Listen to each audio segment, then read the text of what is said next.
So as you can hear in this intro, the telltale puff puff sound of a exhaust manifold gasket that's blown. So in this video, I'm going to go ahead and tear this Jeep down and we're going to replace that gasket. I'm not going to go super in detail. I'm just going to show you where I have issues and how I resolve them. And we're going to go ahead and get this gasket replaced.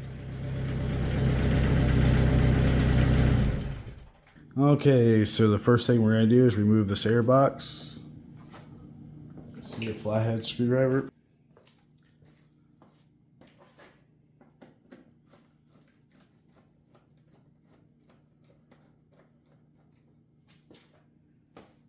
There's two screws, one on the left, one on the right. It's crazy to me that people get rid of a vehicle just because of the exhaust manifold gasket. It's not that hard to replace. Alright, next, we gotta get the belt off. 15 millimeter. Let's see if I can do it with a small ratchet, but probably gonna need the breaker bar.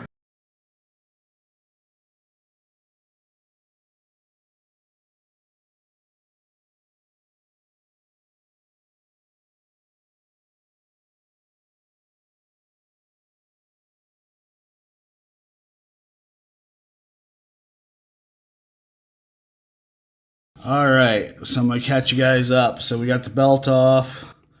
We got the air intake off. This third bolt down here was rounded, so that took me about an hour to get off. Finally, I was able to get an impact in between there and somehow hammer it on to correct it enough to pull it out. I was starting to wonder if I was gonna have to find a way to cut it. It was not fun.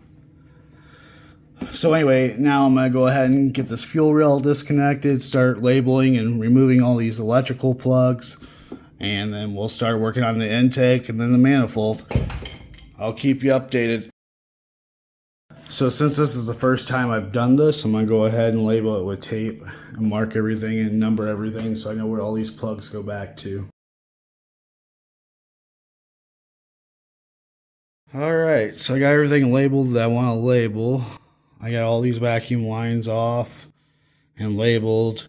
So next and I got the gas line disconnected. So next I'm gonna get this fuel rail off, I'm gonna get this throttle body off, and then I'll come back. Alright, next update. We got the fuel rail off, now we're ready to do the intake.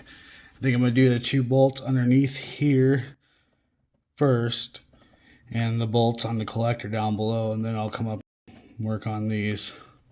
There's actually one missing over there. I'm definitely glad I got the valve cover gasket because it is definitely seeping oil down. Alright, I'm gonna get underneath and try to get those bolts out. Like I said, there's two under here that hold fuel lines, I believe.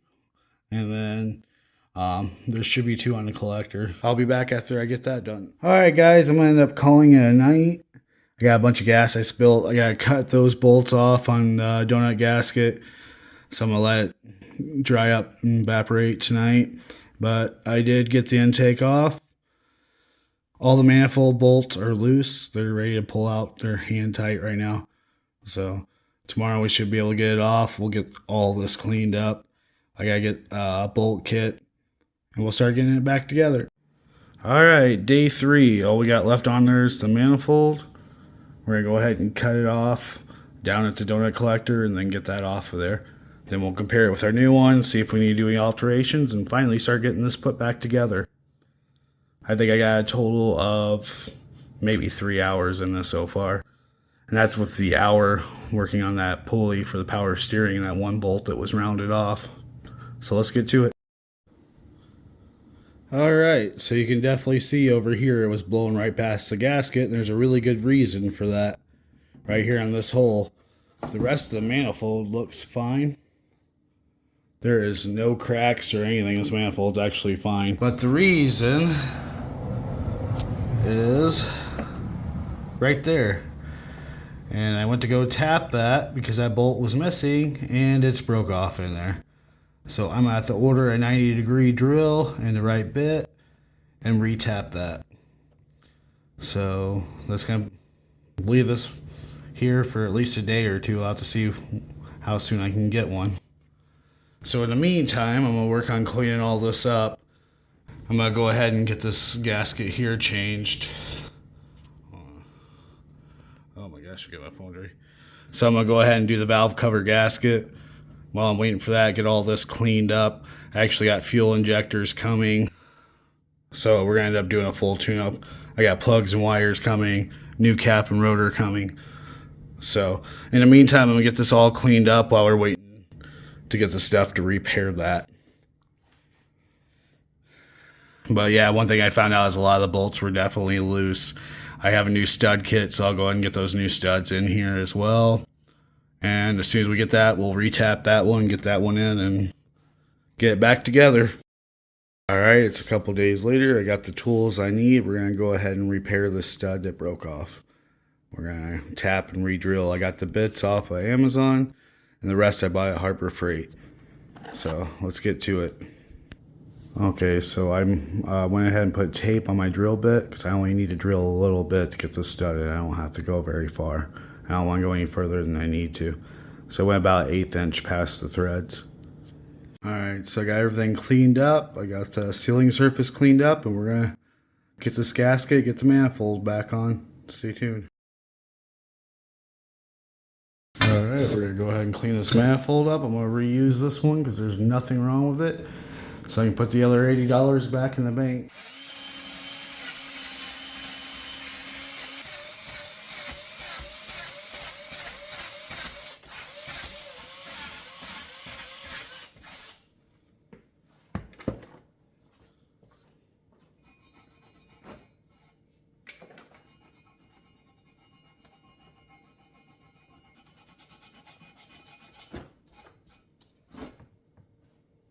Use a little brake cleaner.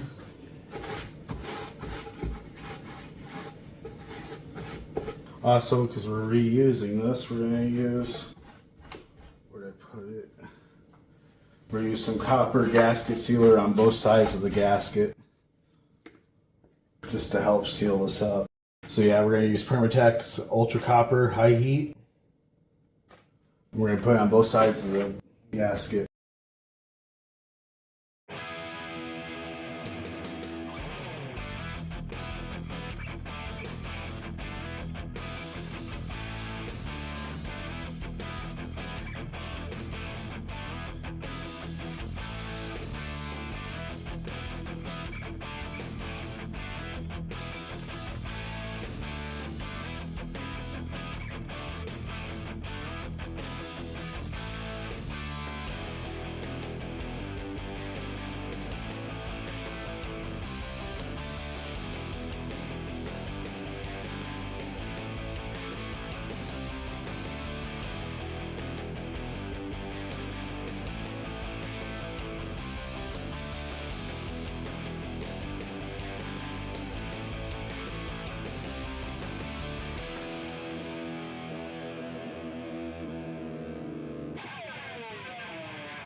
Alright, thanks for watching, guys. The next video in the series is going to be doing a tune-up. I'm going to do plugs, wires, rotor, cap, valve cover gasket, and so on. So if you want to see that, hit that subscribe button. If this video helped you out, hit that like button, and I'll see you guys in the next video.